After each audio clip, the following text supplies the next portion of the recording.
하나님 말씀 보시죠. 오늘 이사야서 7장 10절부터 14절까지입니다. 구약성경 976쪽을 한번 찾아보시죠. 오늘 우리에게 주시는 이 귀한 하나님의 말씀을 같이 함께 봉독을 하겠습니다. 읽어보겠습니다. 시작. 여호와께서 또 아하스에게 말씀하여 이르시되 너는 내 하나님 여호와께 한 징조를 구하되 깊은 데에서든지 높은 데에서든지 구하라 하시니 아하스가 이르되 나는 구하지 아니하겠나이다. 나는 여호와를 시험하지 아니하겠나이다 한제라. 이사야가 이르되 다윗의 집이여 원하건대 들을지어다. 너희가 사람을 괴롭히고서 그것을 작은 일로 여기고 또 나의 하나님을 괴롭히려 하느냐. 그러므로 주께서 친히 징조를 너희에게 주실 것이라. 보라, 처녀가 잉태하여 아들을 낳을 것이요 그의 이름을 임마누엘이라 하리라. 아멘. 기독교 신앙의 중심은 예수 그리스도이십니다. 이것을 우리가 너무나 잘 알고 있습니다. 예수님은 길을 잃어버린 자에게는 목자와도 같으신 분이시고 또 배고파하는 자에게는 생명의 떡과도 같은 분이시며 또 그리고 갈증을 느껴서 목이 말라 하는 자들에게는 목이 마르지 아니하는 영원한 생수가 되시는 분이시고 또 항해하는 자에게는 선장이 되어 주시고 폭풍우 치는 바다에서는 길을 잃어 갈 길을 모르는 배에는 등대와 같이 길을 안내하는 분이 예수 그리스도 아니시겠습니까?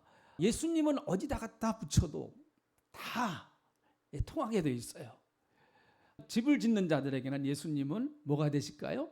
반석이 되십니다. 반석. 기초가 되시고 반석이 되십니다. 조각가에게는 예수님은 뭐가 되실까요?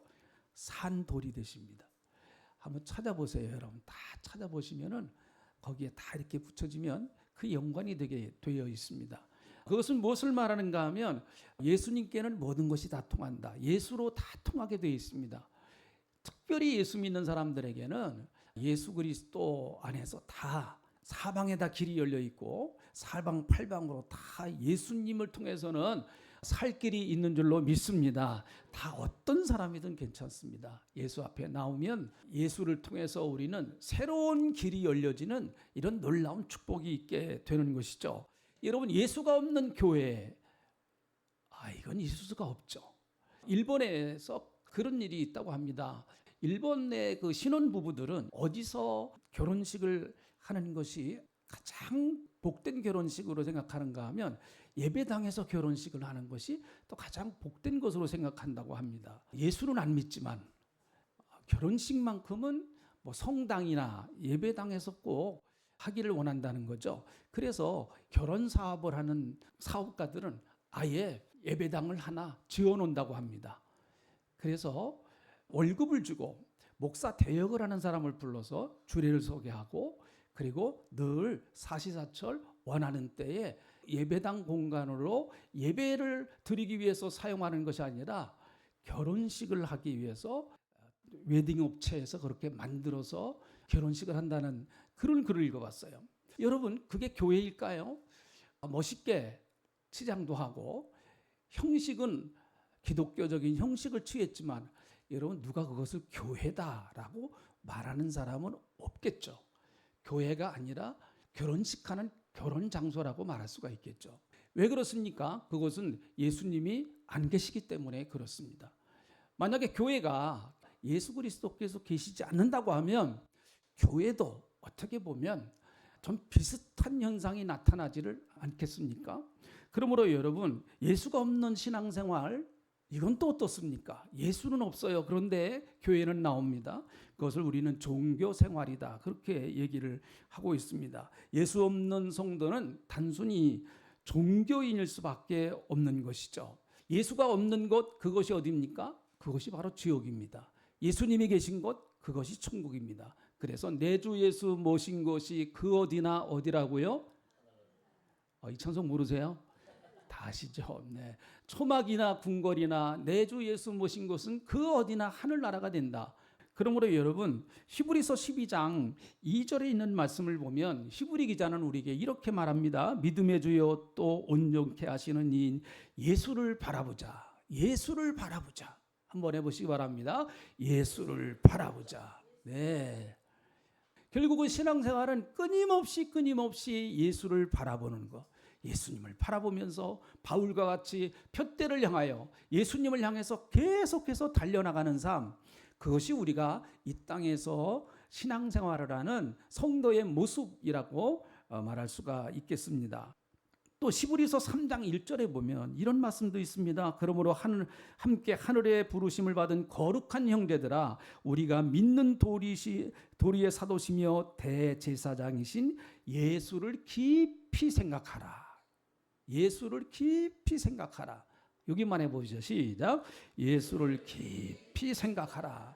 네, 여러분 적당하게 그저 슬쩍 지나가는 동네 사람처럼, 동네 아저씨처럼 그렇게 뭐 여행하는 여행객처럼 그렇게 생각하면 안 된다는 것이죠. 예수님은 깊이 생각해야 합니다.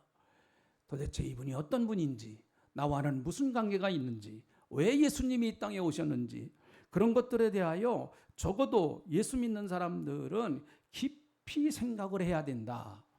이렇게 말씀하고 있는 것이죠. 여러분, 우리는 예수를 믿는 사람들입니다. 나는 예수 믿는 사람이에요. 여러분도 마찬가지죠. 우리는 다 예수 믿는 사람들입니다. 만약에 우리가 예수를 믿지 않는다고 하면 이 아주 소중한 이 시간에 주일날 믿지 않는 사람들은 이제 뭐 일요일이라고 그러죠. 황금 같은 이 시간에 교회에 나올 이유가 없습니다. 아마 여러분 예수를 믿지 않고 오늘 집에 계시다고 하면 이 자리에 무엇을 했을까요? 대부분 몸이 좀 피곤하니까 아마 푹 잠을 자고 늦잠 자고 일어난 분들이 대부분이실 겁니다. 그런데 우리는 11시에 예배를 드리기 때문에 또 멀리서 오시는 분들은 아주 일찍 일어나셔서 교회에 오시느라고 또 다른 분들보다 더 일찍 일어날 수도 있겠죠. 왜 그렇습니까? 우리는 예수를 믿는 사람이기 때문에 그렇습니다. 여기 예수를 믿는 분들이 다 와서 앉아 계십니다. 할렐루야. 그런데 그러면 우리는 도대체 예수님을 뭘 믿는, 예수에 대해서 뭘 믿는가 하는 것이죠. 저와 여러분은 도대체 예수님에 대하여 무엇을 믿습니까? 예수님이 어떤 분이시라고 알고 믿고 계십니까? 여러분, 기독교를 구성하고 있는, 기독교라고 하는 집을 짓는데 크게 기독교를 바치고 있는 5개의 큰 기둥이 있다, 이렇게 말할 수 있어요. 기독교를 바치고 있는 큰 5개의 진리의 기둥, 예수님에 관한 진리의 기둥이 5개가 있다. 그래서 흔히 이것을 기독교의 5대 교리다, 이렇게 얘기를 해요. 우리는 이 5가지를 확실하게 믿는 사람들이에요. 물론 하나하나를 우리가 깊이 있게 뭐 신학적으로 그렇게는 좀 모를 수 있지만은 적어도 우리는 이 5가지만큼은 잊지 않고 내가 믿는다라고 믿음을 고백하는 사람들이에요. 자, 첫 번째는 예수님의 동정녀 탄생. 흔히 성육신이라고 그러죠. 이 땅에 예수님이 육신을 입고 오셨다라고 하는 동정녀 탄생. 두 번째는 예수님의 십자가의 사건. 예수님이 나를 위해서 십자가에 주시고 부활하셨다라고 하는 이 사건, 십자가의 사건으로 요약될 수 있죠. 그리고 또 부활하셨다. 예수님이 3일 만에 부활하셨다. 십자가와 부활. 그리고 또 한 가지는 승천하셨다. 예수님이 하늘나라로 다시 승천하셨다. 그리고 마지막 5번째는 예수님이 언젠가는 다시 오실 것이다. 재림의 신앙. 요거 5가지를 우리는 기독교의 5대 교리, 5대 신앙 이렇게 말합니다. 자, 한번 다시 한번 해볼까요?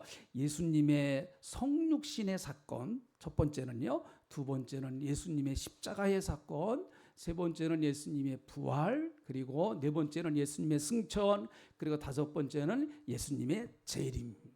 네, 한번 이제 여러분들이 다 들으셨으니까 한번 해보시죠. 자, 첫 번째는 뭐라 그랬어요? 첫 번째요? 네, 예수님의 성육신. 두 번째는요? 네, 십자가의 사건. 세 번째는 부활. 네, 네 번째는요? 승천. 5번째는 재림. 요 5 가지를 우리가 하나로 묶어서 복음이다, 그렇게 얘기를 해요. 복음이다. 그래서 우리는 다 복음을 믿잖아요. 복음을 믿는 사람들입니다. 복음을 믿는다라고 하는 것은 예수님이 행하신 이 5가지의 일을 내가 믿고 의지하면서 살아가는 사람들이다, 이렇게 신앙 고백을 할 수 있는 것 아니겠습니까? 자, 여러분, 그래서 앞으로 5주 동안에 이 한 가지씩을 좀 같이 말씀을 통해서 은혜를 나누려고 그래요. 그래서 이번 기회에 기독교는 요 5가지가 핵심이구나. 나는 이 5가지를 정확하게 알고, 그리고 이 5가지를 정확하게 신앙 고백을 하면서 교회를 다니는 사람이구나, 예수를 믿는 사람들이 믿는구나, 한번 그렇게 잘 정리할 수 있는 그런 기간이 됐으면 참 좋겠어요. 자, 오늘은 첫 번째, 예수님이 사람이 되셔서 이 땅에 오셨다. 어려운 말로는 성육신이다. 동정녀 마리아의 탄생, 마리아를 통해서 탄생하셨다. 동정녀 탄생, 이렇게 여러 가지로 신학적으로 좀 어려운 표현을 말할 수 있지만은 아주 쉬운 얘기로 예수님이 사람이 되셔서 이 땅에 오셨다. 우리와 똑같은 사람이 되셔서 이 땅에 오신 분이, 하나님이 사람이 되셔서 오신 분이 바로 예수님이시다, 이렇게 말씀드릴 수가 있겠죠. 여러분, 왜 예수님은 마리아의 몸을 통해서 성령으로 성육신 하셔서 인간의 몸을 입고 이 땅에 오셨을까요? 왜 그렇게 복잡한 절차를 거쳐서 우리를 구원하시는 구세주가 되었을까요? 왜 예수님은 육신을 입고 사람이 되셔서 이 땅에 오셨을까요? 그 첫 번째는요, 죄 지은 인간을 구원하시기 위해서 이 땅에 오신 것입니다. 여러분, 하나님이 인간을 창조하실 때는 죄가 없는 존재로 창조하셨어요. 그러나 인간은 하나님의 말씀보다는 마귀의 말을 듣고 선악과를 따먹음으로 말미암아 그 뒤부터 인간은 죄인이 되었습니다. 아담이 선악과를 따먹어서 죄인이 되었는데, 그 후손들, 아담 이후로 태어나는 모든 후손들은 아담의 유전자를 가지고 태어났어요. 아담의 유전자를 가지고요. 그래서 여러분, 인간은 태어나면서부터 아담의 유전자를 가지고 태어났기 때문에 예수 믿기 어렵고요. 그리고 하나님 믿기가 대단히 어렵습니다. 왜요? 아담의 유전자가 원래 그래요. 아담의 유전자는 하나님 없이 나 혼자 살고 싶은 거예요. 하나님을 하나님으로 인정하고 싶은 마음이 없는 게 아담의 후손의 유전자입니다. 너 하나님같이 돼서 네가 주인 돼서 살아. 그게 마귀의 유혹 아니었겠습니까? 그래서 여러분, 죄는 유전성을 가지고 있습니다. 그래서 아담의 죄가 모든 인류에게 유전이 되었다, 그렇게 성경은 말씀하고 있습니다. 그래서 인간의 죄성은요, 배워서 되는 거 아니에요. 인간이 여러분 죄를 배웠기 때문에 죄를 짓는 것이 아닙니다. 인간은 왜 죄를 지을까요? 원래부터 죄라고 하는 DNA가 인간의 심령 가운데 내재되어 있던 거예요. 그래서 그것이 기회가 되면, 환경이 만들어지면, 죄질 수 있는 환경이 만들어지기만 하면 그 유전자가 확 발동을 해서 어떤 사람은 강력하게 발동을 해서 흉악한 죄를 저지르기도 합니다. 요즘도 가끔 여러분 신문이나 뉴스 시간에 보면, 아니 어떻게 사람이 저럴 수가 있을까? 사람이 저렇게 무서운 죄를 질 수가 있을까? 그런 사건들을 우리가 보지 않습니까? 그 사람이 그거 누구한테 배워서 그랬을까요? 부모한테 배웠을까요? 아니면 학교 다닐 때 선생님이 가르쳤을까요? 아니에요. 부모는 죄 짓지 말라고 가르치고 선생님도 죄 짓지 말라고 가르칩니다. 그럼에도 불구하고 인간은 왜 죄를 짓습니까? 선한 일을 하기보다는 악한 일을 하기가 더 쉬운 것이 인간이에요. 그 이유는 무엇인가 하면, 인간에 내재되어 있는 이 깊숙한 곳에 아담의 DNA가, 유전자가 들어있기 때문에 그렇습니다. 그래서 이것이 언제든지 발동할 수 있는 가능성을 항상 가지고 있는 것이 인간의 죄성이에요. 그것이 나타나지 않았을 뿐입니다. 환경이 딱 만들어지면, 인간이 죄를 짓는 환경이 딱 구성만 되면 저나 여러분이나 누구나 다 그럴 가능성이 언제든지 생존하는 것이 아담의 후손들의 모습이라고 볼 수가 있겠죠. 여러분, 죄라고 하는 것은 작든 크든 하나님 보실 때에는 무서운 것입니다. 죄가 작냐 크냐가 문제가 아니라 죄 자체를 하나님은 미워하시고 죄 자체를 하나님은 심판하신 분이시기 때문에 그런 것이죠. 그래서 죄 지은 인간은 반드시 심판받는다. 그것이 성경의 법칙인 것입니다. 하나님은 공의로우신 하나님이기 때문에 절대로 죄를 그냥 적당하게 넘어가시는 분이 아니십니다. 어떤 분들은 그렇게 말합니다. 하나님이 계시다고 하면 어떻게 세상에 저렇게 죄인들이 어떻게 저렇게 뻔뻔하게 잘 살고 아주 하나님이 없는 것처럼 저렇게 살아가는가? 하나님이 계시다고 하면 어떻게 저런 인간을 저렇게 살려두고 있을까? 그렇게도 생각합니다. 얼뜻 보면 우리가 그런 생각이 들 수도 있어요. 저런 인간은 하나님이 계시면 하나님이 좀 빨리 벼락을 쳐서 아주 그냥 빨리 아주 요절을 내시든지 좀 그랬으면 좋겠는데 그냥 하나님이 한 방에 끝내버리실 수 있잖아요. 근데 아니거든요.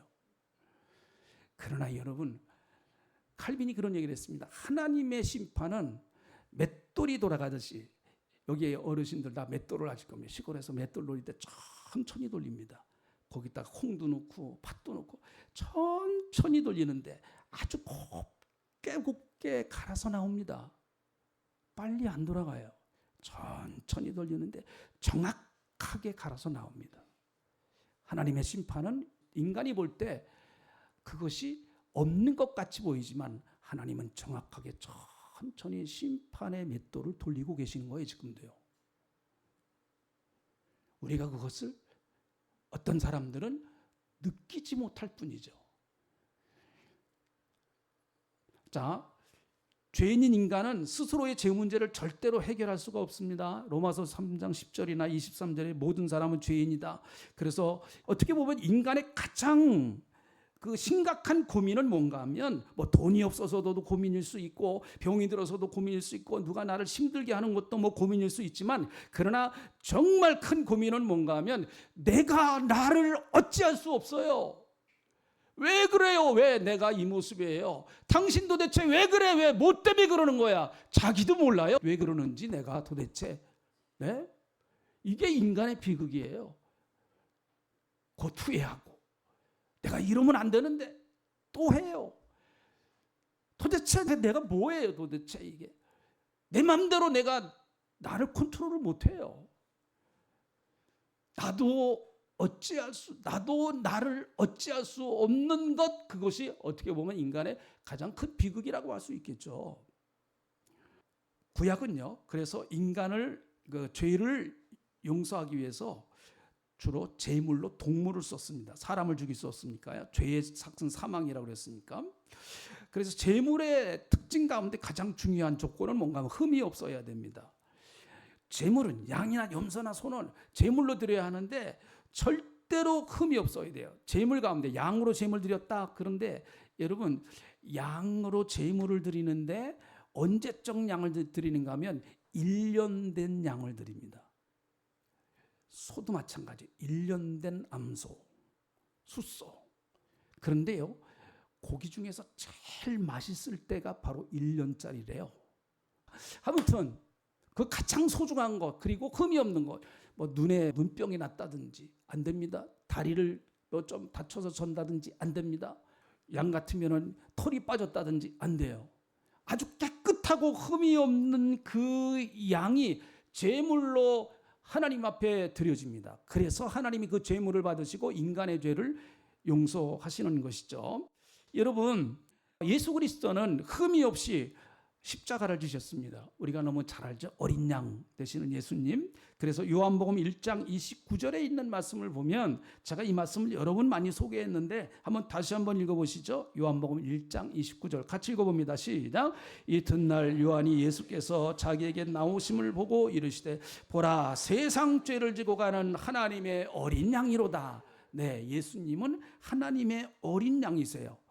그래서 예수님이 이 땅에 왜 오셨느냐? 인간 스스로 죄 문제를 해결하실 수 없기 때문에, 죄 문제를 해결할 수 없기 때문에, 죄 문제 때문에 지옥 갈 수밖에 없는 인간의 죄 문제를 해결하시기 위해서 당신이 친히 우리와 똑같은 육신을 입고 이 땅에 찾아오신 거예요. 그게 성육신이다. 동정녀 마리아를 통해서 성육신 하신 것이다. 자, 여러분, 예수님은 완전한 하나님이시고 완전한 인간이십니다. 이건 참 우리가 이해하기 어려운 말씀이에요. 예수님은 완전하신 하나님이시며 완전하신 예수님이십니다. 그러니까 참 우리가 인간의 이성을 가지고 이해하기는 참 어려운 것입니다. 왜 그럴까요? 예수님은 왜 그렇게 오셨을까요? 하나님의 편도 하나님이 아시고 그분이 인간이 되셔서 예수님으로 오셨기 때문에 인간의 편도 아시고 하나님과 인간 사이에 중보자가 되실 수 있는 거예요. 여러분, 흔히 바울이 자기를 중매쟁이라고 그랬습니다. 성도들을 예수님께 소개하는 자기는 중매쟁이다, 그렇게 얘기를 했어요. 바울이요. 중매하는 사람은 어떻습니까? 한쪽만 알면 안 되잖아요. 신랑 편만 알아가지고 신랑 편만 신부에게 얘기하면 안 되고, 신부 편 가지고 신랑 편만 얘기하면 안 됩니다. 신랑이 어떤 사람이라는 것도 알고 신부가 어떤 사람이라는 것도 알아야 중매가 가능하죠. 그래야 중매가 가능합니다. 그것과 마찬가지로 예수 그리스도는 하나님이시기 때문에 하나님의 형편과 하나님의 모습도 아시고, 그리고 인간이 되셨기 때문에 그분은 인간의 모습도 아시는 거예요. 그래서 예수 그리스도는 완벽하신 중보자로서의 사명을 감당하실 수 있는 거예요. 그래서 디모데전서 2장 5절에 있는 말씀을 보니까, 자, 이 말씀도 한번 읽어보시죠. 디모데전서 2장 5절 같이 읽어봅니다. 시작. 하나님은 한 분이시요 또 하나님과 사람 사이에 중보자도 한 분이시니 곧 사람이신 그리스도 예수라. 네, 사람이신 그리스도 예수라. 그런데 여러분, 예수님은 우리와 똑같은 인간의 몸을 입고 이 땅에 오셨음에도 불구하고 우리와 딱 한 가지 다른 것이 있어요. 똑같아요, 여러분. 예수님 그래서 목마르실 때 예수님도 물을 드셨어요. 그래서 사마리아 여인에게 내게 물을 좀 갖다 달라, 그렇게 말씀하셨어요. 여러분, 예수님은 피곤하셨을 때 주무셨습니다. 배를 타고 가시다가도 피곤하시니까 주무셨어요. 예수님은 불의와 그리고 거짓된 것을 보시고 예수님은 분노하셨습니다. 그래서 특별히 바리새인들을 향해서는 막 화를 내셨어요. 우리와 똑같은 감정을 가지고 계시는 거예요, 예수님이요. 그런데 그럼에도 불구하고 예수님이 우리와 딱 한 가지 다른 것이 있습니다. 그게 뭔가 하면 예수님은 죄가 없으시다라는 거예요. 자, 히브리서 4장 15절에 있는 말씀을 같이 보겠습니다. 같이 읽어보시죠. 시작. 우리에게 있는 대제사장은 우리의 연약함을 동정하지 못하실 리가 아니요 모든 일에 우리와 똑같이 시험을 받으신 이로되 죄는 없으시니라. 네, 똑같이 우리와 같이 시험도 받으셨어요. 마귀에게도 시험을 받으셨고 다 시험 받으셨습니다. 그럼에도 불구하고 예수님은 죄가 없으시다. 여러분, 예수님은 성령의 역사하심으로 마리아의 몸에서 잉태하셨어요. 죄인인 아담의 후손으로 오신 것이 아니고, 아까 말씀드렸죠. 아담의 후손은 다 아담이 지은 원죄를 가지고 있다. 죄는 유전성을 갖고 있다고 그랬어요. 그래서 예수님이 만약에 여태까지 남녀 부부가 부부관계를 통해서 만약에 예수님이 탄생하셨다고 하면 예수님도 아담의 후손으로 오시는 거죠. 그래서 죄인이 되실 수밖에 없는데, 그래서 예수님은 성령으로 말미암아 동정녀의 몸에서 탄생하신 거예요. 자, 어느 날 천사가 마리아에게 와서 그렇게 얘기합니다. 얘야, 내가 아이를 낳을 것이다. 그런데 그분은 온 인류를 구원할 구원자이시다. 다윗의 위가 항상 그 위에 있을 것이다. 이런 말도 안 되는 그런 이야기를 가브리엘 천사가 와서 마리아에게 전해줬어요. 여러분, 이때 마리아의 나이는 10대입니다. 10대. 그 당시 유대인들은 일찍 결혼을 했어요. 일찍 결혼했습니다. 제가 가서 선교하는 곳도 가보니까 지금도 일찍 결혼하더라고요. 20살 초반이면 다 결혼을 해요. 그래서 한 30대 넘어가면 벌써 아이들이 다 초등학교 다니고 다 그래요. 그 10대에 아직도 결혼도 안 한 처녀에게 와서 내가 아들을 낳을 것인데 그 이름을 예수라 해라, 그렇게 알려주었습니다. 그러니까 마리아가 깜짝 놀랐습니다. 아니, 저는 남자를 알지 못합니다. 그렇게 얘기를 해요. 난 남자 알지 못해요. 여기서 남자를 알지 못한다고 하는 얘기는 부부로서의 관계를 알지 못한다, 그런 의미예요. 그냥 남녀의 성분을 구분하지 못한다는 얘기가 아니고 부부로서 자기는 결혼한 사람이 아니다, 정식 자기는 결혼한 일이 없다, 그 말입니다. 근데 어떻게 제가 아이를 낳을 수 있습니까? 그렇게 얘기를 합니다. 자, 이럴 때 천사가 뭐라고 얘기를 하는가 하면 누가복음 1장 35절에 보면 천사가 이런 얘기를 합니다. 자, 같이 한번 읽어보시죠. 천사가 마리아에게 한 이야기입니다. 함께 읽어봅니다. 시작. 천사가 대답하여 이르되 성령이 내게 임하시고 지극히 높으신 이의 능력이 너를 덮으시리니 이러므로 나실 바 거룩하신 이는 하나님의 아들이라 일컬어지리라. 성령이 내게 임하시고 지극히 높으신 하나님의 능력이 너를 덮으면 가능하다라는 거예요. 그러므로 여러분, 이 동정녀 탄생의 사건은 뭐 의학적이거나 또 뭐 이런 것을 가지고는 이해할 수 없는 것이죠. 어떻게 아이가 부부관계를 통하지 않고 어떻게 출산하겠어요? 성령의 역사로 가능하다. 하나님의 능력으로 가능하다. 하나님께서 왜 이런 일을 하실 수밖에 없었는가? 그것은 바로 예수님이 죄 없이 이 땅에 오셔서 죄인들을 구원하시기 위한 하나님의 계획이셨습니다. 요셉도 마태복음 1장에 보면 요셉도 정혼을 하고 나서 마리아와 정혼을 했는데요. 정혼이란 말은 무슨 말인가 하면 옛날에 한국에 약혼식이 있잖아요. 약혼식과 비슷해요. 그래서 정혼을 했다는 얘기는 이미 이 사람들은 앞으로 이거는 100% 부부야, 그렇게 인정을 하는 거예요. 그러다가 한 1년 정도 있다가 이제 정식 결혼을 합니다. 혼인을 합니다. 자, 정혼을 했습니다. 마리아와. 그러니까 마리아와 이제 앞으로 결혼을 해서 가정을 꾸밀 거예요. 근데 아직은 같이 살질 않아요. 부부가 아니에요.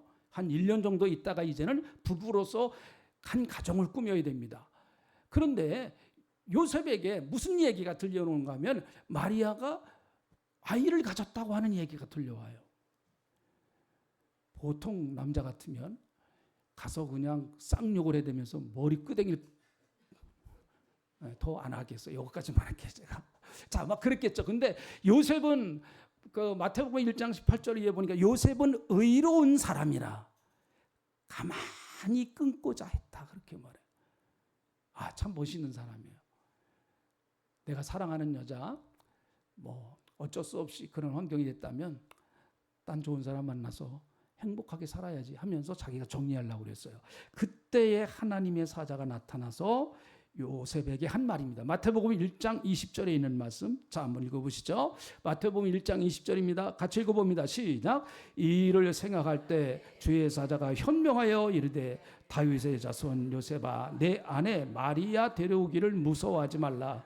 그에게서 잉태된 자는 성령으로 된 것이라. 여러분, 마리아와 요셉에게 똑같이 하나님의 사자가 나타나서 성령으로 된 것이다 라고 말합니다.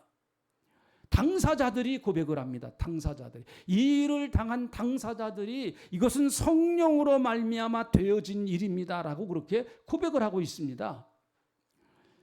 그래서 오직 예수 그리스도만이 죄가 없으신 분이시기 때문에 여러분과 저의 그 아담으로부터 내려오는 원죄를 담당하실 수 있는 거예요.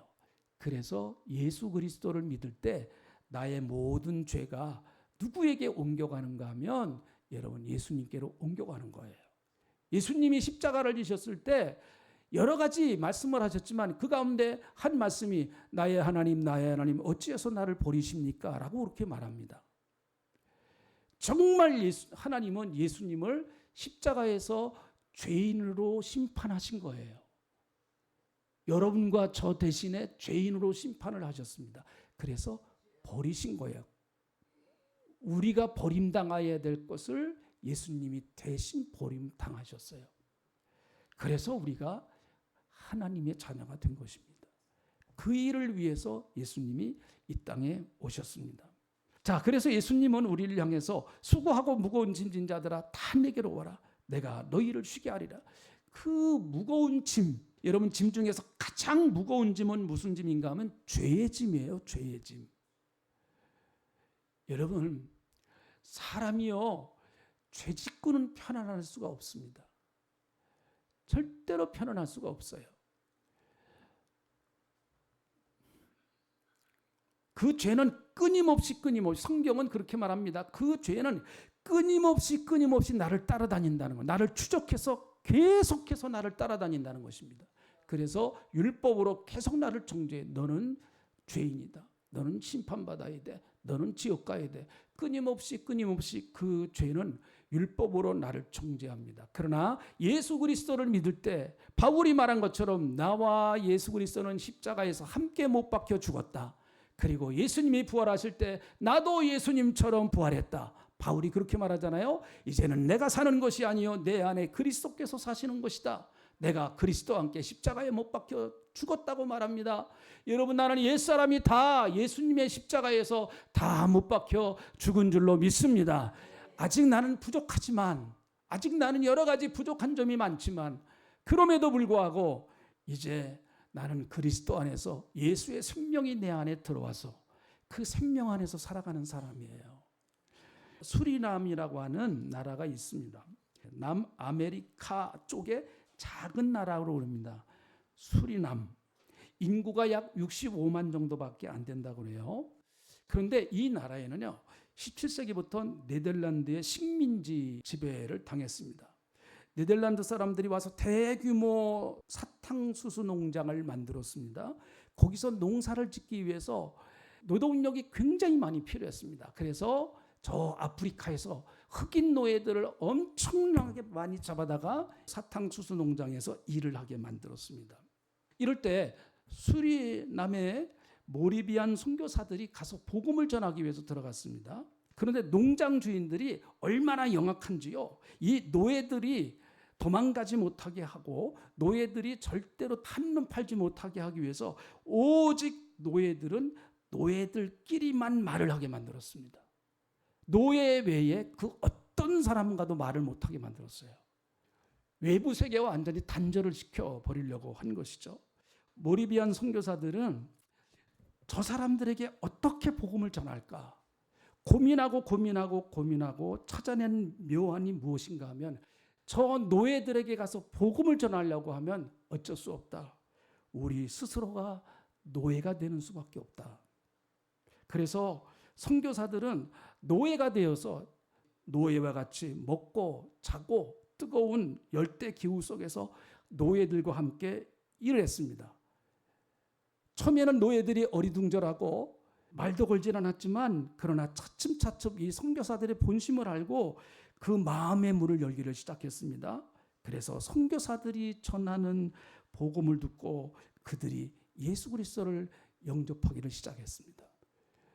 어떻게 보면 이 이야기는 예수님의 성육신 사건을 여러분들에게 이해시키는 좋은 예화일 수 있어요. 하나님의 아들이신 예수 그리스도께서 마귀와 사탄의 노예가 되어진 우리들에게 이 땅에 찾아오셔서 그분이 마치 종인 것처럼, 그분이 마치 노예인 것처럼 우리와 똑같은 신분을 가지고 이 땅에 오셔서 당신이 죄인이 되셔서 십자가를 지시고 우리의 죄를 담당하신 것이죠. 그런 은혜가 우리에게 왔습니다. 그 은혜 가운데 살아가는 여러분 되시기를 주님의 이름으로 축복합니다. 예수님이 나와 똑같은 육신을 입고 이 땅에 오셨습니다. 그래서 내가 당한 어려움을 예수님이 친히 이 땅에 오셔서 육신을 입고 똑같이 당하셨어요. 예수님도 오해도 당해보셨고, 그리고 핍박도 당해보셨고, 모함도 당해보셨고, 예수님의 삶은 굉장히 가난한 삶이셨습니다.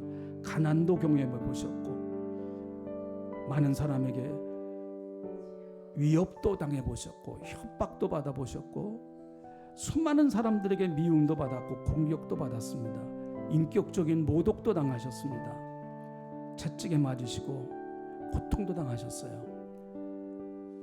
그래서 시험을 당하셨기 때문에 시험 당하는 자들을 능히 도울 수 있느니라 말씀하십니다.